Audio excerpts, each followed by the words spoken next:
काय त्याच्या आयला रडून काय होईल आता, जाऊ द्या. कमीत कमी 9 लाखाचं उत्पन्न, आजचं 9 लाखाचं उत्पन्न मला कुठे द्या. काय करा, मुलीचं लग्न करायचं, मुलाचं करायचं, काय करायचं. हे जर अशा औषध यायला लागले आम्हाला तर आम्ही कंटिन्यू कसं काय करायचं. एक काम करा, हे कंपनीवाल्याने ठरवलं पाहिजे ना, हे कसं कुठं विकायचं, कसं विकायचं, कसं द्यायचं. नमस्कार, बुलेटिन 13 न्यूजवर एक महत्त्वाची बातमी पाहत आहोत. बातमी येवल्यातून येत आहे.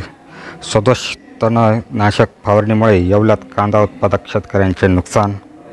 हातातोंडाशी आलेला घास हिरवल्याने शेतकऱ्यांना अश्रू अनावर. सुमारे 3 हेक्टरवरील 2 महिन्याचे कांदा पीक खराब, लाखोंचे नुकसान झाले आहे. नाशिक जिल्ह्यात गेल्या काही दिवसांपासून बोगस तणनाशक फवारणीमुळे शेतकऱ्यांचा कांदा पिकांचे नुकसान झाले आहे. सर्वाधिक फटका हा येवला तालुक्यातील बसला असून येवला तालुक्यात मुखेड येथील 16 हेक्टरवरील कांदा पीक जळून खाक झाले होते. या पाठोपाठ धामोड येथील 2 ते 3 हेक्टर कांदा पीक खराब झाले असून औषध कंपन्यांच्या चुकीच्या मार्गदर्शनामुळे गहू पिकांवर फवारणारे तणनाशक कांदा पिकांवर फवारले गेल्याचा आरोप शेतकऱ्यांनी केला आहे. यामुळे शेतकऱ्याचे 2 महिन्याचे कांदा पीक जळून खाक झाले असून हातातोंडाशी आलेला घास हिरवल्याने लाखोंचे नुकसान झाल्याने शेतकऱ्यांना अश्रू अनावरण झाले आहे. बुलेटिन 13 न्यूजसाठी विलास कांबळे, येवला. माझं नाव अशोक यादव, येवले. मला हे कंपनी ना सुपरफोट औषध गावावरचं कांद्यावरती मारायला दिलं होतं, तर ते पूर्ण माझे कांदे 2 एकर जवळपास पूर्ण नष्ट झालेले आहेत. आता याच्यानंतर कंपनीनं मला काहीतरी भरपाई द्यावा ही अशी माझी विनंती आहे.